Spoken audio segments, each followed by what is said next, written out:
বিসমিল্লাহির রহমানির রহিম। আজ 5ই আগস্ট। এই 5ই আগস্ট যেখানে আপনার জুলাইয়ের ঘোষণাপত্র হচ্ছে, সেখানে সব দলের নেতারা আছে।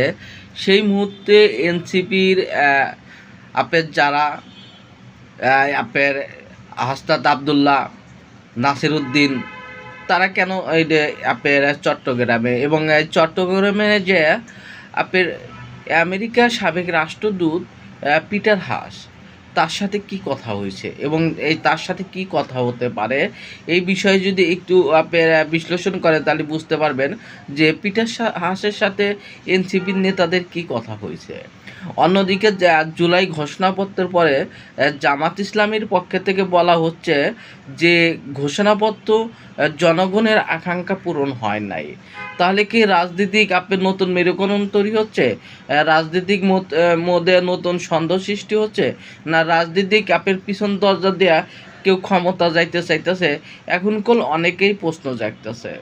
আপনি যদি দেখেন যে পিটার হাসের সাথে আপনার এনসিপির নেতাদের কি কথা হতে পারে, এখানে যে কথাগুলো হতে পারে, আপনি একটা জিনিস দেখেন যে 1975-এর আগে শেখ মুজিব যখন আমেরিকা গোয়েন্দা সংস্থা আপনার তাদের সাথে বৈঠক করে এবং তাদের দূতাবাসে বসে থাকে, এই কথাগুলো কি কথা হয়, অর্থাৎ আপনি এখনই বুঝতে পারবেন বা কয়েকদিন পরে বুঝতে পারবেন যে আমেরিকার রাষ্ট্রদূত পিটার হাসের সাথে এনসি এবং যারা ইসলাম তাদের কি হয়েছে এবং তাদের কি হয়েছে, অতি শীঘ্রই এইগুলো বাড়া যাবে। কিভাবে বাড়া যাবে?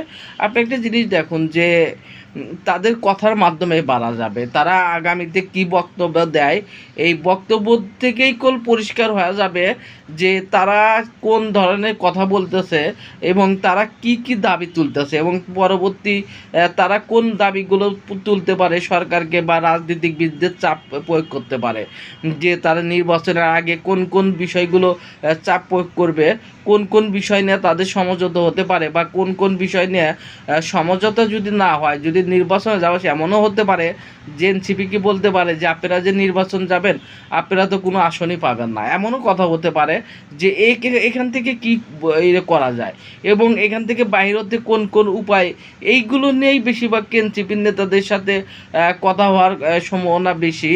যে আগামী 2-1 দিনের মধ্যেই হাসনাত আবদুল্লাহ বা তাদের কথাতেই বোঝা যাবে যে পিটার হাসের সাথে এনসিপির নেতাদের কি কি কথা হয়েছে এবং কোন ধরনের কথা হতে পারে।